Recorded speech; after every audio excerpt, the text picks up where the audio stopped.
तो मेरे कहने का अभिप्राय परमात्मा की कितनी बड़ी शक्ति है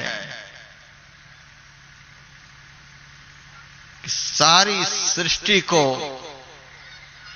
चलाते हैं, कृपा कटाक्ष से चलाते हैं, सारी सृष्टि को अपने बस में किए हुए होते हैं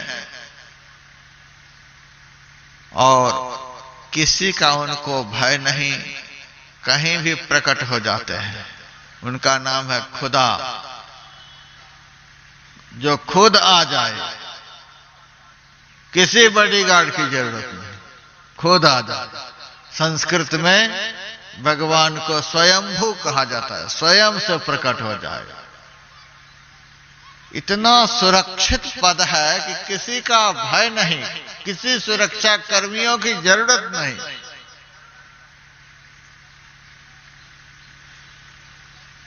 ऐसे सुरक्षित पद वाले परमात्मा हैं। ऐसे परमात्मा कहते हैं, संत हमारे प्राण रहो मैं साथ में। संत के साथ में परमात्मा रहते हैं।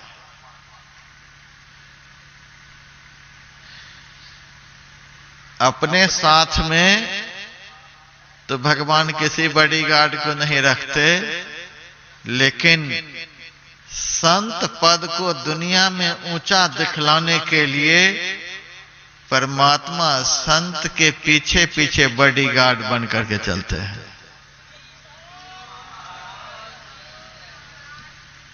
अनुब्रजाम्यहं नित्यं पूये यत्यं हृरेण भी, भागवत में लिखा हुआ है। ये उद्धव, संत जब चलते हैं तो मैं उनके पीछे पीछे चलता हूं। यानी संत के बॉडीगार्ड हुए परमात्मा। जो परमात्मा को बॉडीगार्ड बनाकर अपने पीछे पीछे लेकर चलते हैं, उससे बढ़कर दुनिया में कौन हो सकते हैं।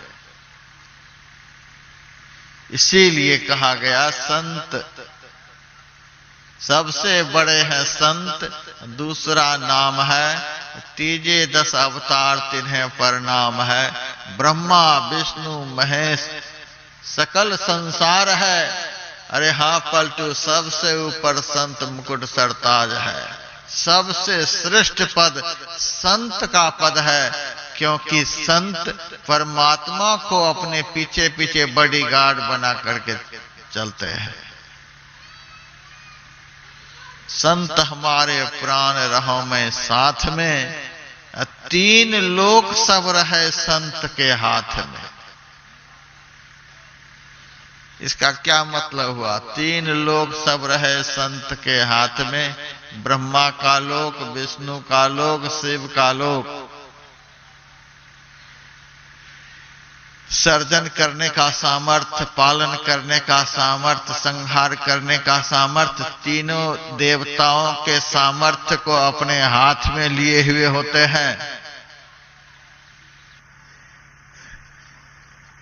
संत यदि प्रसन्न हो जाए तो एक क्षण में शिव बनकर हमारे दुखों का संहार कर लेंगे।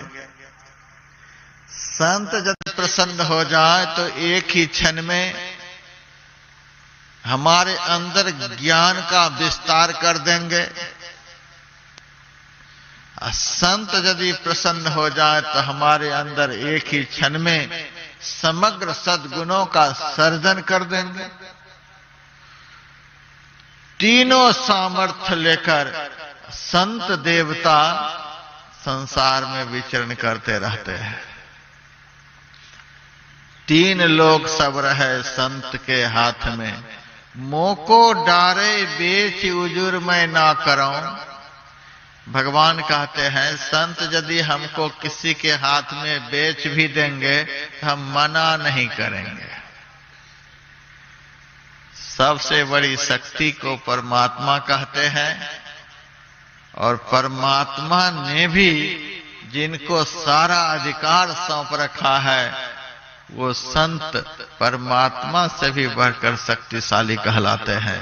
श्री सद्गुरु महाराज मोको डारे बेच उजुर मैं ना करूं। संत यदि हमको किसी के हाथ में बेच भी देंगे तो मैं मना नहीं करूंगा। अरे हाँ पलटू हरि उधो से कहे संत से मैं डरूं। मुझे तो संत का बड़ा डर लगता है। भगवान कहते हैं हमको संत का डर लगता है।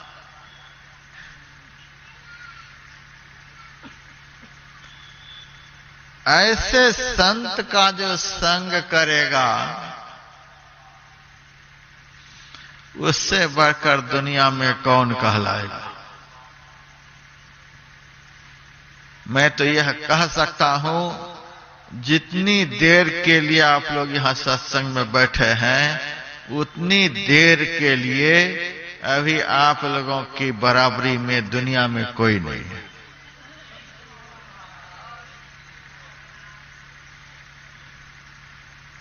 क्योंकि जिनसे भगवान डरते हैं उनके साथ में आप बैठे हुए हैं।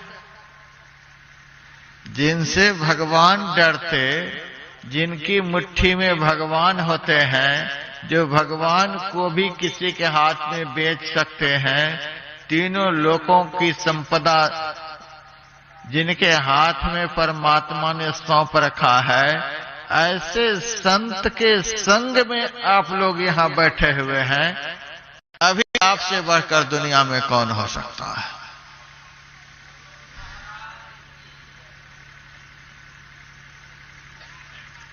यहां से जाने के बाद भले आप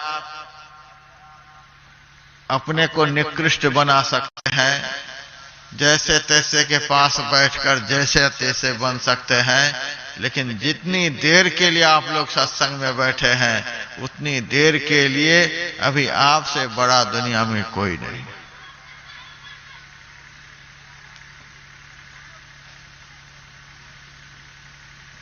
मंदिर में भी मृत्यु हो जाए तो भी कर्म के अनुसार उसे स्वर्ग नरक में जाना पड़ेगा। किसी तीर्थ में भी किसी की मृत्यु हो जाए तो कर्म के अनुसार उससे स्वर्ग नरक में जाना पड़ेगा। किसी नदी में डूबकर कोई मर जाए तो भी कर्म के अनुसार सुख दुखमय लोक में वह जा सकता है। दुनिया में कहीं भी कोई जाकर के मर जाए तो भी कर्म के अनुसार उनको स्वर्ग नरक में जाना पड़ेगा। लेकिन संत की शरण में आकर यदि कोई देह का त्याग कर दे तो सारे दुष्कर्म उनके उसी क्षण समाप्त हो जाते हैं और वह जीव दुर्गति से छूट करके सद्गति को प्राप्त कर लेंगे।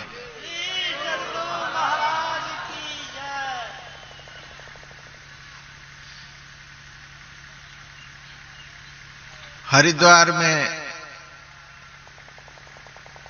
अपना आश्रम बना हुआ है, पास में ही गंगा जी बहती है।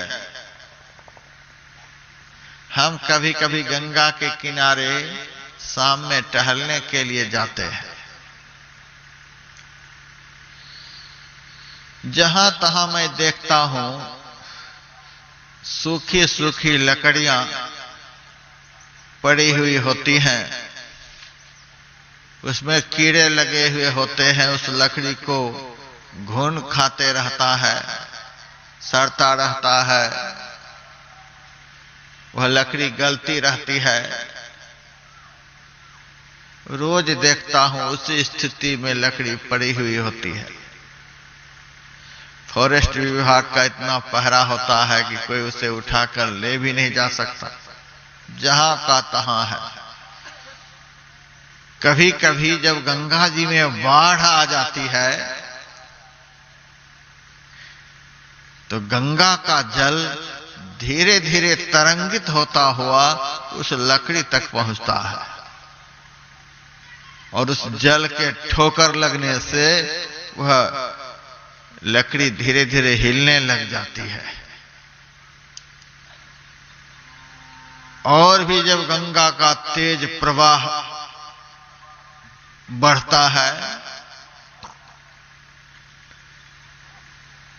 तब वह लकड़ी धीरे धीरे गंगा के प्रवाह के अंदर आ जाती है और वह लकड़ी भी बहने लग जाती है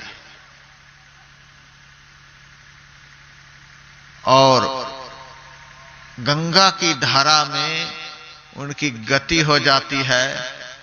गंगा की तेज धारा की तरफ तेज गति से प्रवाहित होती हुई चलने लग जाती है।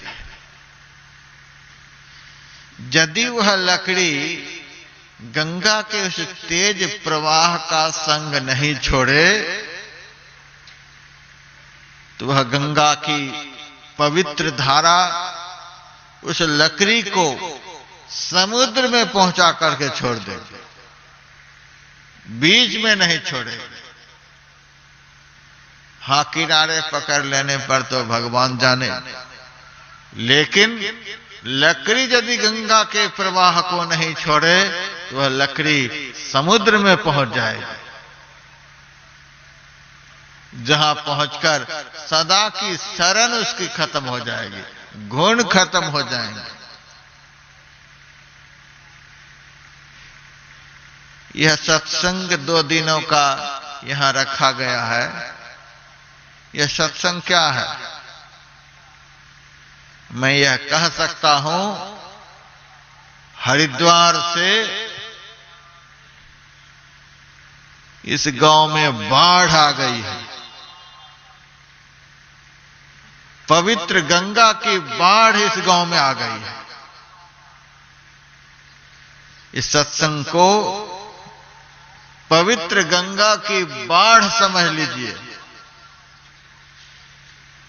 और जितने सत्संगी भाई बहन यहां पर हैं सबको वही गंगा तट पर की सूखी लकड़ी समझ लीजिए। जो मनुष्य, जो प्राणी जन्म जन्म से इस संसार में पड़े हुए हैं, विकारों के कीड़े उसको खा रहे हैं, जन्म जन्म के पाप रूपी मल जिनमें चिपके हुए हैं, इस संसार में जन्म जन्म से अनेकों प्रकार की दुर्गति को भोगते आ रहे हैं। जीवन जड़ बन चुका है, सही दिशा में गति नहीं हो पा रही है। ऐसे आदमी भी यदि सत्संग रूपी गंगा के प्रवाह में पड़ जाएंगे, यह सत्संग रूपी गंगा सबको लेकर परमात्मा रूपी सागर में पहुंचा देंगे।